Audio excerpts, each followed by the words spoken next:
आज से हम इस चैनल पर जो है यूजीसी नेट जेआरएफ हिंदी की तैयारी करेंगे। तो आज हमारा पहला दिन है और आज का हमारा टॉपिक है भारतेंदु युग। हम डेली एक एक टॉपिक करेंगे क्योंकि अब एग्ज़ाम आएगा ही 6 मंथ में, तो हो ही जाएगा लगभग। तो यहीं से हम इसी से आज से तैयारी करेंगे। तो आज का हमारा टॉपिक है भारतेंदु युग। मैं डेली एक एक टॉपिक अपलोड करूँगी, उसके बाद कंटिन्यू करेंगे ऐसे ही उसको हम। पहला हमारा टॉपिक भारतेंदु युग है। अब भारतेंदु युग का जो काल विभाजन है वो 5 भागों में किया गया है। पहला, हम जब भी किसी भी टॉपिक को याद करते हैं तो पहले उसको जो है डिवाइड कर लेते हैं। जैसे हमने टॉपिक को सब टॉपिक में डिवाइड कर लीजिए। तो जैसे भारतेंदु युग है तो भारतेंदु युग के हमने 5 टॉपिक कर लिए। पहले आ गया हमारा विभाजन, फिर उसके बाद हम बात करेंगे नामकरण की, फिर भारतेंदु युगीन कवि की, फिर भारतेंदु मंडल के अन्य प्रमुख कवि, और फिर हम बात करेंगे भारतेंदु युग के प्रमुख समस्या पूर्ति संग्रह। तो सबसे पहले हमारा जो ये है भारतेंदु पूर्व युग का जो काल विभाजन है, इसको 4 भागों में किया गया। भारतेंदु पूर्व युग 1843 से 1867 तक। फिर भारतेंदु युग आया जो 1850 से 90 तक आया, 1900 तक आया था, सॉरी 1850 से 1900 तक। तो हम पहले ना 1800 को तो हटा देते हैं, 50 को याद करो, 50 से 1900 तक। फिर आते हैं हमारे द्वेदी युग। द्वेदी युग हमारा सिंपल है, 1900 से 1918 तक। फिर छायावाद 1918 से 1936 तक। तो हमारा इसको याद करने का तरीका ये है कि हम 43 और 67 ऐसे याद करें और उसका जो है डिफरेंस कि कितने दिन का डिफरेंस है वो दिमाग में रखें। सबसे ज़्यादा पूछा जाता है हमारा ये काल विभाजन कि कब से कब तक था, भारतेंदु पूर्व युग कब से कब तक आया, और जो है हमारा द्वेद युग कब से कब तक आया। फिर हम बात करेंगे भारतेंदु युग के प्रमुख कवि। भारतेंदु युग का काल विभाजन हमने कर लिया, तो भारतेंदु युग का काल विभाजन के बाद हम इसमें जो है ये रामचंद्र शुक्ल ने कब से कब तक माना है, ये ज़्यादा इम्पोर्टेंट है।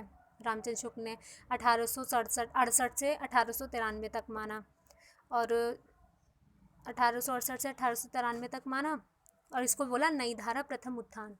फिर रामविलास शर्मा आए दूसरे हमारे, तो इन्होंने बोला 1868 से 1900 तक, और इसको नाम दिया नवजागरण काल।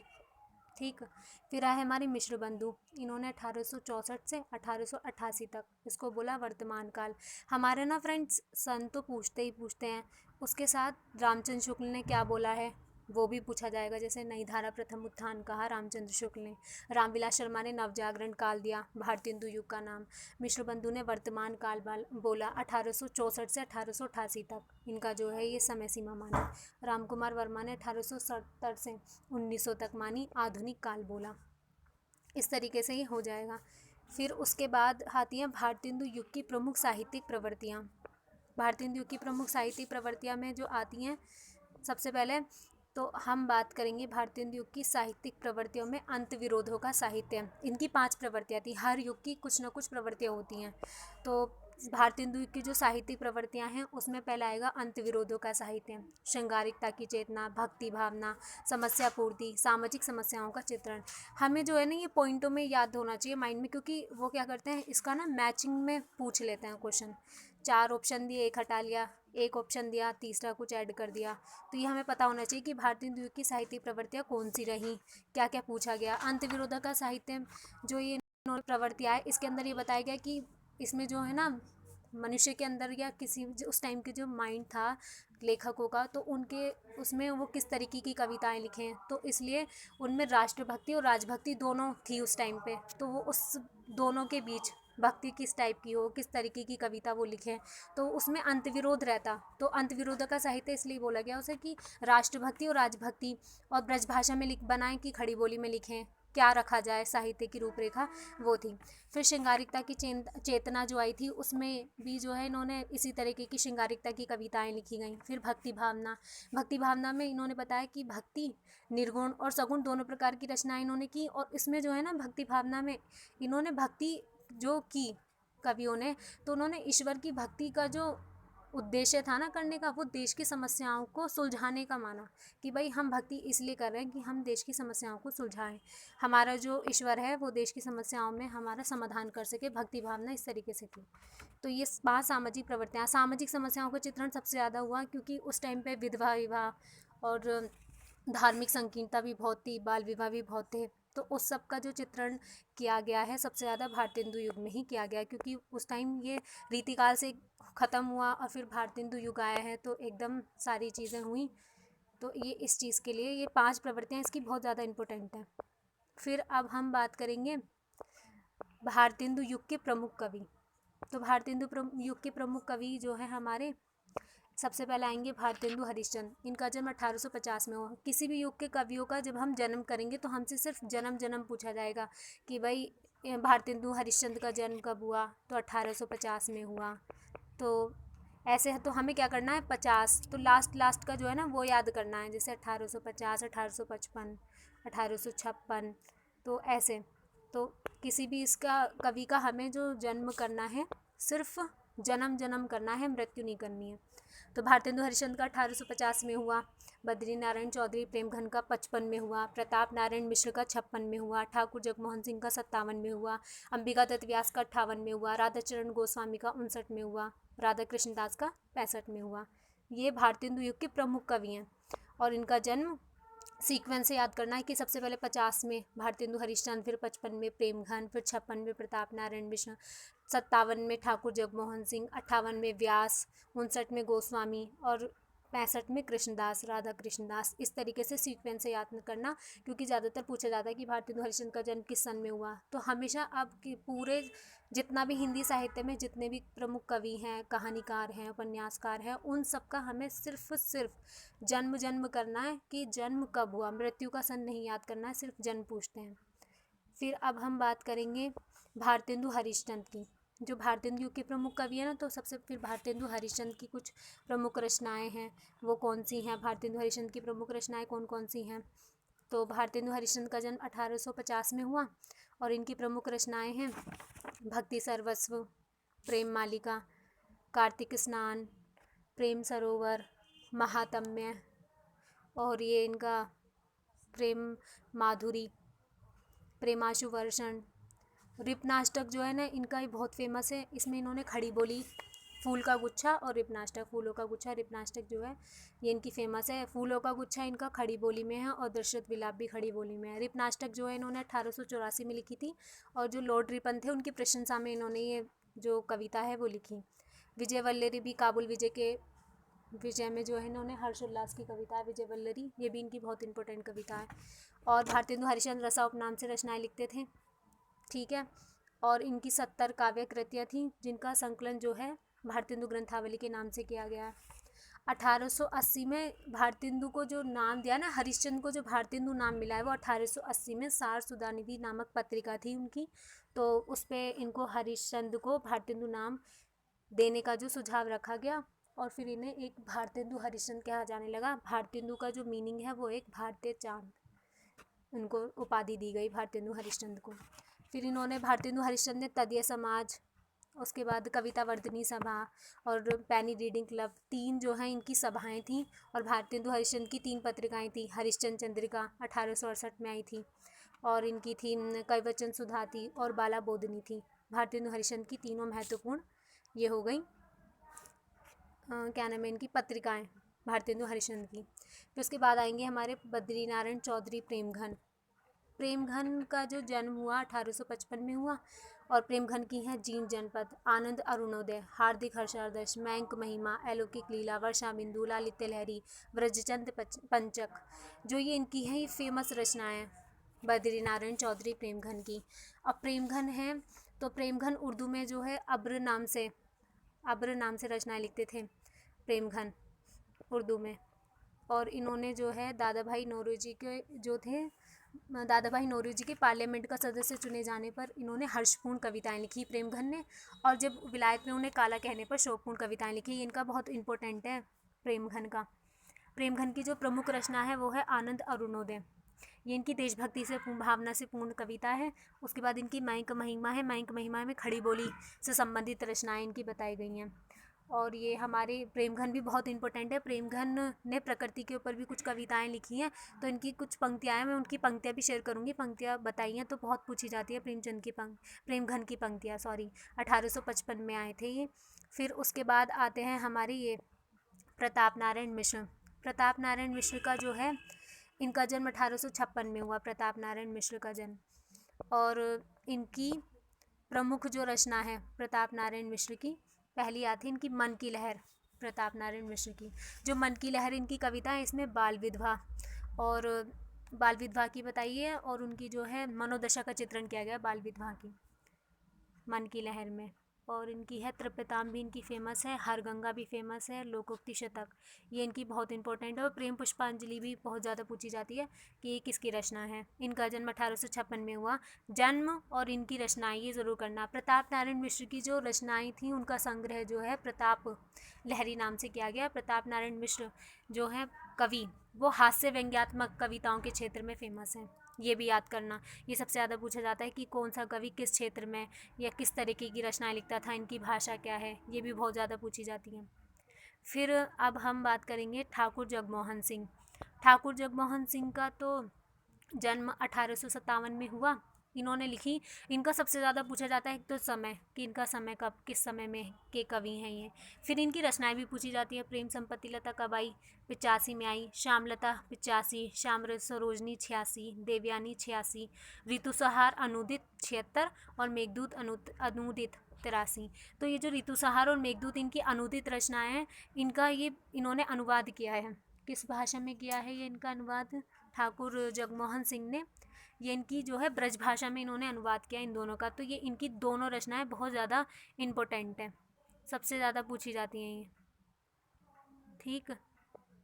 और इनका समय भी कर लेना ठाकुर जगमोहन सिंह का। और ये ठाकुर जगमोहन सिंह, इनकी जो प्रवृत्ति है वो स्वच्छंदतावादी प्रवृत्ति के प्रसिद्ध हैं, स्वच्छंदतावादी प्रवृत्ति के लिए। श्रृंगार और प्रकृति के क्षेत्र में भी इन्होंने बहुत कविताएं लिखी हैं ठाकुर जगमोहन सिंह। ठाकुर जगमोहन सिंह मोस्ट इम्पोर्टेंट हैं, इनका तो कुछ छोड़ना ही नहीं है। जन्म से लेकर इनकी रचनाएं, इनकी सिर्फ 6 ही रचनाएं और 6 की 6 इम्पोर्टेंट हैं। इनको तो बस ऐसे कर लेना, सन के हिसाब से याद होनी चाहिए। फिर हमारे आते हैं ये अंबिका दत्त व्यास। अंबिका दत्त व्यास का जन्म जो है 1858 में हुआ। 1858 में हुआ इनका जन्म। तो 1858 में इनका जन्म हुआ। इनकी 4 रचनाएं हैं, चारों ही बहुत इंपॉर्टेंट है। इनका है पावस पचासा 1886 में आई, सुकवि सत्सई 87 में, हो री 91 में, बिहारी विहार 98 में। इनका जो है ना बिहारी विहार और हो री सबसे ज़्यादा पूछा जाता है। और इन्हें जो है सुकवि की उपाधि मिली है। भारतेंदु हरिश्चंद्र की जो तदीय समाज और कुछ एक इनकी संस्था थी, तो ये क्या करते हैं, समस्या पूर्ति, इन्होंने ग्रंथ बहुत लिखे हैं और समस्या पूर्ति के लिए इन्हें सुकवि की उपाधि दी गई है, सुकवि, ठीक है। और इनका जो सन है वो 1858 में इनका जन्म हुआ, ये याद रख लेना। उनकी 4 रचनाएं हैं, ये भी बहुत ज़्यादा इम्पोर्टेंट है। फिर आते हैं हमारे राधाचरण गोस्वामी। इनका तो एक ही वो है रचना, नवभक्तमाल। राधाचरण गोस्वामी का जो जन्म हुआ ना वो 1859 में हुआ, ठीक है। ये मेरा चल नहीं रहा, 1859 में हुआ इनका जन्म, ठीक है। ये याद रख लेना, समय पूछते हैं इनका। और नवभक्तमाल ये इनका बहुत इंपॉर्टेंट है, इसमें भारत की देश की समस्याओं को उठाया गया है। इनका बहुत इंपॉर्टेंट रचना है नवभक्तमाल, इसे भी बहुत अच्छे से ध्यान में रखना कि नवभक्तमाल किसकी है, तो सीधा आंसर है राधाचरण गोस्वामी की है। फिर आते हैं हमारे राधा कृष्ण दास। इनका 1865 में हुआ। भारत बारामासा और देश दशा 2 ही रचनाएँ लिखी हैं। इस तरह हमारे भारतेंदु मंडल के प्रमुख कवि हो गए। अब भारतेंदु मंडल के प्रमुख कवि के बाद हम बात करेंगे भारतेंदु युग के प्रमुख समस्या पूर्ति संग्रह और उनके कवि। ये 5 इनके संग्रह हैं और 5 ये कवि हैं। तो ये 5 कवि हैं ना, इनका क्या पूछते हैं, इनको मिलान के लिए पूछ लेते हैं। जैसे अब हम याद करें, इसको सीक्वेंस से याद करना चाहिए कि भाई किसका कौन सा है।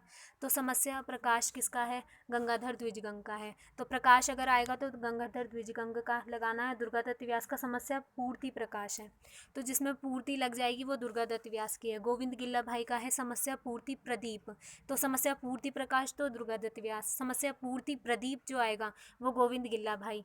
फिर अंबिका दत्त व्यास का बहुत इंपॉर्टेंट पूछा जाता है जो है समस्या पूर्ति सर्वस्व। सर्वस्व हमेशा समस्या पूर्ति सर्वस्व अंबिका दत्त व्यास का। नर्मदेश्वर प्रसाद सिंह का है पंचरत्न। तो ये इस तरीके से समस्या पूर्ति संग्रह भी पूछने जाते हैं। ये नहीं लिखते कि ये समस्या पूर्ति संग्रह बताओ ये किस युग के हैं, ये लिख दिए कि समस्या प्रकाश किसकी है भाई बता दो, तो फिर ये गंगाधर द्विजगंग की है। तो ये सीक्वेंस से याद होनी चाहिए, ये इसी की हैं। भारतेंदु युग के प्रमुख अन्य कवियों में आते हैं ये। फिर हम बात करेंगे ये आते हैं हमारे भारतेंदु युग के अन्य प्रमुख कवि। अब हम करेंगे भारतेंदु युग के अन्य प्रमुख कवि। तो भारतेंदु युग के अन्य प्रमुख कवि में हमारे पास सबसे पहले आते हैं ये नवनीत चतुर्वेदी। इनका जन्म 1868 में हुआ, ये याद रखना। कुब्जा पच्चीसी, इनका ये भी पूछ लेंगे कि भाई रचना है कुब्जा पच्चीसी किसकी है, तो नवनीत चतुर्वेदी की है। और ये भी पूछ सकते हैं कि भाई नवनीत चतुर्वेदी की कौन सी रचना है, कुब्जा पच्चीसी है, 4-5 रचनाएं दे देंगे, ऐसे लिख देंगे। तो ये दोनों ही तरीके से इंपॉर्टेंट है। और ये भारतेंदु युग के अन्य प्रमुख कवि है। एक प्रश्न ये भी बनता है कि भाई 4 कवि तो दे दिए, 3 कवि तो दे दिए भारतेंदु मंडल के, और पूछ लिया कि भारतेंदु युग के अन्य प्रमुख कवि कौन से हैं। तो या भारतेंदु मंडल के बाहर के कवि कह सकते हैं, तो नवनीत चतुर्वेदी हैं, दुर्गादत्त व्यास हैं, रामकृष्ण वर्मा बलवीर हैं। तो रामकृष्ण वर्मा बलवीर का जो है ये है बलवीर पचासा, बहुत ज़्यादा इंपॉर्टेंट है। और एक इनका नक्शिक 1884 में आए थे, सॉरी इसमें आ गया है लाइन के अंदर, पर ये कोई बात नहीं। नक्शिक 1884 ये इनका बहुत इंपॉर्टेंट है, ये भी पूछा जाता है। नक्शिक की तो जितनी भी रचनाएं रीतिकाल से लेके उसमें रीतिकाल में भी हैं नक्शिक की कुछ रचनाएं, और हमारे इसमें भारतेंदु युग में भी नक्शिक की 2-3 रचनाएं सेम मिलती हैं, 2-3 कवियों ने एक साथ लिखी हैं। तो नक्शिक की जितनी भी रचनाएं हैं, नक्शिक को नक्शिक 1, 2, 3 करके लिख लो, और उसके बाद उनके रचनाओं के कवि किसने कौन सी नक्शिक लिखी है और किस सन में लिखी है, सीक्वेंस से याद कर लो। तो नक्शिक में बहुत ज़्यादा कन्फ्यूज़न होती है, इसलिए नक्शिक का प्रश्न ज़रूर आता है। फिर हम बात करेंगे ये इसके अन्य कवि, ये जो बचे हमारे कवि हैं गोविंद गिल्ला भाई। ये गोविंद आज की 5 रचनाएं मोस्ट इम्पोर्टेंट है, सबसे ज़्यादा पूछी जाती है। श्रृंगार सरोजनी, पावस पयोनिधि किसकी है, और ये राधामुख षोडशी, फिर ऋतु, शरद ऋतु और नीति विनोद, शरद ऋतु और नीति विनोद और राधामुख षोडशी, ये पावस पयोनिधि, पाँचों ही इनकी इंपॉर्टेंट है। और गुलाब सिंह की प्रेम सत्सई, राधा कृष्ण शरण सिंह गोप का प्रेम संदेशा। इस तरह हमारे ये पाँचों 6-7 कवि पूरे हो गए भारतेंदु युग के। ये अन्य प्रमुख कवि हैं। भारतेंदु युग के अन्य प्रमुख कवियों के नाम जरूर: नवनीत, दुर्गादत्त व्यास, रामकृष्ण बलवीर, गोविंद गिल्ला भाई हो गए। और उसके बाद हमारे आते हैं गुलाब सिंह के बाद राधा कृष्ण देव शरण सिंह गोप। ये 7 के 7 कवि पूरे होने चाहिए। और जो है इनका जिसमें मतलब सन मैंने लिखा हुआ है 1868, उसका ही सन करना है, बाकी जिसमें नहीं लिखा हुआ उसका नाम कर लेना, ठीक। ये इस तरीके से हमारा हो गया पूरा भारतेंदु युग कंप्लीट। अब हम भारतेंदु पूर्व युग की भी जो है इसको बनाऊंगी मैं, भारतेंदु पूर्व युग की एक वीडियो।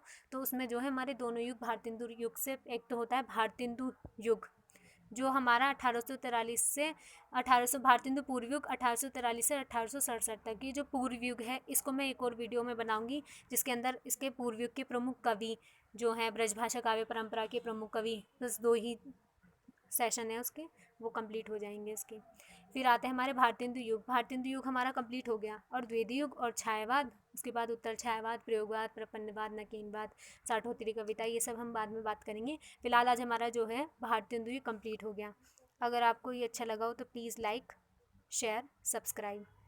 सक्सेस मोटिवेशन, ये नोट्स है, मैं इसको ना PDF में भी दे दूँगी, आप इसको PDF में भी डाउनलोड कर सकते हैं, ताकि इसको अच्छे से आप ये जो है भारतेंदु पूर्व युग और भारतेंदु युग और द्वितीय युग और छायावाद, ये मैं जो कराऊंगी भारतेंदु युग के इम्पोर्टेंट नोट्स हैं ये बस इतना है कि भाई ये तो बिल्कुल होने ही चाहिए माइंड में। उसके बाद आप कुछ भी और इन डेप्थ पढ़ लो अगर टाइम है, लेकिन बेसिक इन्फॉर्मेशन है ये तो बिल्कुल माइंड में सीक्वेंस के साथ विद सन के साथ एकदम ऐसे याद होनी चाहिए अच्छे से, कि आप देखो कंफ्यूज ना हो, क्योंकि इतना टाइम नहीं होता, 1 मिनट में एक क्वेश्चन लगाना होता है। इतना डाउट क्लियर होने चाहिए जो भी है हर रचना को लेके, हर समय को लेके।